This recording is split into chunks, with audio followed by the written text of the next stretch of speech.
Program Peremajaan Sawit Rakyat atau PSR yang ada di daerah Banyuasin diduga mangkrak sejak tahun 2023 menjadi perhatian dari pemerhati situasi terkini atau PST dengan menggelar aksi damai di kantor Sukovindo yang berada di Jalan Soekarno-Hatta.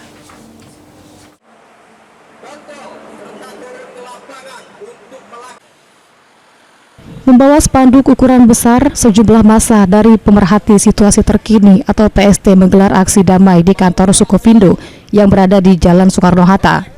Dalam aksinya, massa PST menyuarakan dengan program peremajaan sawit atau PSR di Banyuasin yang mangkrak sejak tahun 2023 lalu.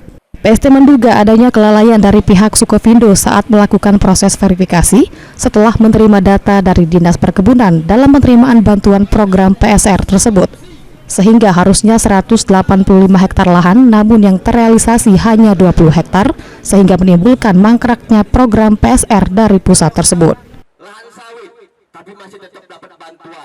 Kami anggap masih lalai dari pihak PT Sukovindo. Kenapa? Karena dia menerima data dari Dinas Perkebunan, tidak melakukan cross check ulang terhadap siapa yang penerima bantuan tersebut, sehingga terjadinya dugaan sampai terjadinya mangkraknya lahan tersebut yang diharuskan 185 hektar hanya 20 hektar yang terrealisasi. Pihak Sukovindo melalui perwakilannya yang menerima massa PST mengungkapkan jika pihaknya menjalankan tugas sesuai dengan prosedur. Bahkan dalam proses verifikasi, pihaknya bukan hanya menerima dokumen, namun juga melakukan cross-check foto, titik koordinat, dan gambar satelit. Proses pencairan tadi dijelaskan bahwa kita sesuai dengan tupoksi. Tugas pokok kita sudah disampaikan, kalau bahkan teman-teman media kalau ingin tahu proses pencairan yang seperti tadi saya sampaikan, sesuai dengan prosedur. Sudah verifikasi Pak ya? Memverifikasi.